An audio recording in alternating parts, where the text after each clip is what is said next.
With an abundance of new streaming providers out there all competing for your hard-earned cash, knowing which streaming service is the best can be a pretty daunting task. If you still have questions about the future of streaming, then you've come to the right place.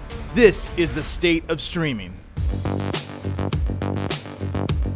Borrowing a few choice words from Breaking Bad's Walter White, I'm in the empire business. When it comes to conquering its competitors with ruthless efficiency. Before the days of the streaming giants, prestigious series like House of Cards and Orange is the New Black, Netflix toppled DVD rental competitors with ease. R.I.P. Blockbuster. Blockbuster Video. Wow, what a difference. Now, the relatively young company is setting its ambitious sights on traditional cable providers by offering subscribers a diverse offering of around 1,000 original programs and movies, in addition to licensed content unrivaled on any other network.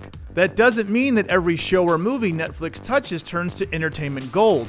Season 1 of Insatiable, a teen drama accused of fat shaming, was 2018's worst reviewed show with a Metacritic score of 19 out of 100. However, for every Insatiable, the streamer is also able to produce some genuine crowd pleasers like its drug-fueled drama Narcos and 80s supernatural thriller Stranger Things, both of which have been renewed for 4th seasons. With an estimated $15 billion in development budget for 2019, according to a report from Variety, that's more money than any other studio in Hollywood spent in 2018. Netflix is poised to continue its dominance for now.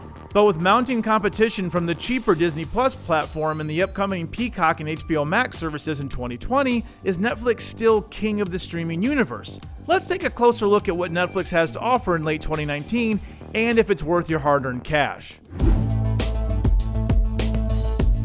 HBO's Watchmen showrunner Damon Lindelof said it best when he told The Hollywood Reporter what he thinks a Netflix show is or isn't. "I can tell you what an HBO show is," Lindelof told THR. "What is a Netflix show versus a Hulu show versus an Amazon show? I can't answer that question." Perhaps Lindelof is throwing a bit of shade here, but is it really a negative? In many ways, Netflix's lack of labels is what makes it so popular. Sure, the streaming provider may not carry the award season prestige that HBO has enjoyed for decades, although Netflix did receive more Emmy nominations than HBO back in 2018, but it does have something for everyone. Compared to its competition, Amazon, Hulu, CBS All Access, and even Disney Plus, Netflix arguably has the most variety in terms of its original programming. Even with the slow death of Netflix's Marvel TV universe, the provider is still going strong with a compelling lineup of original series and movies like When They See Us, The Crown, Black Mirror, and El Camino, a Breaking Bad movie. But the biggest strides Netflix has made over the past few years have been through its commitment to exposing the US, among other countries, to new shows outside of their respective territories. Here in the US, the German genre-bending series Dark has scratched that Stranger Things itch perfectly, and the Italian crime drama Suburra, Blood on Rome, is the best action-adventure show you're probably not watching. Netflix also excels on the technology front as well, especially with its innovative interactive series like Puss in Book, You vs. Wild, and Black Mirror Bandersnatch. These engaging experiences effectively blur the line between video games, TV, and movies. And while not for everyone, Netflix's risk-taking approach when it comes to finding new and exciting ways to entertain its subscribers is admirable. Like Lindelof, we may not be able to tell you what exactly a Netflix show is, but it's arguably the thing that makes the Netflix experience so unique.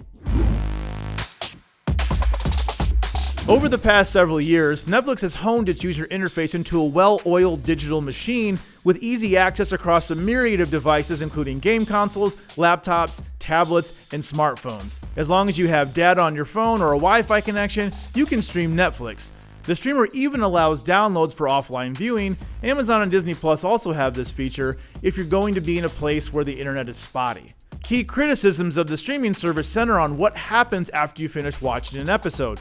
Sure, Netflix is all about binging, but the 5-second counter you get before the next episode plays is an annoying feature, often cutting off post-credit scenes. It would be nice if Netflix put at least 30 seconds or more for some reflective, scratch-your-nose time after each of the show's credits roll. Another gripe concerning the UI is how Netflix's algorithms basically choose which shows it thinks are best for you.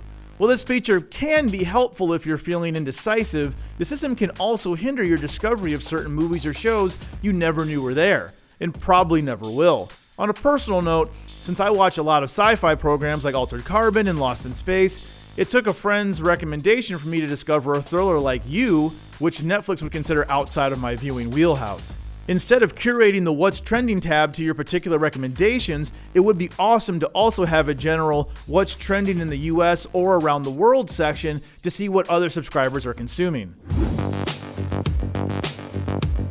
The beauty of most of the current streaming services is that you can at any time opt out of your month-to-month agreement. So if you just want to watch Stranger Things Season 4, you can simply subscribe, pay the monthly fee, binge the season, and get out quickly. Gone are the days, for some, of talking on the phone with a cable provider as they beg you to not cancel their respective service. That's the upside, but Netflix has a very specific cost that its competitors don't nickel and dime you for. At the time of this review, Netflix has 3 pricing tiers in the US. $8.99 for the basic package with no high-definition content, $12.99 for standard HD content, and $15.99 for 4K content, which is a big ripoff. 4K and standard HD streaming is included by default on Disney Plus's $6.99 per month package and Amazon Prime's $12.99 monthly package, which also includes 2-day free shipping, electronic books, music, and more.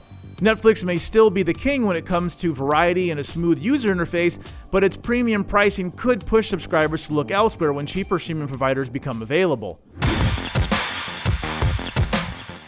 Netflix cements itself as a streaming king with a vast and diverse library of movies and TV shows that currently dwarf any other platform available. With an estimated $15 billion in 2019 for developing and acquiring new content, the streamer has plenty of wealth to stay ahead of its competitors. A consistent rise in monthly costs and additional charges for 4K content could push subscribers to venture elsewhere.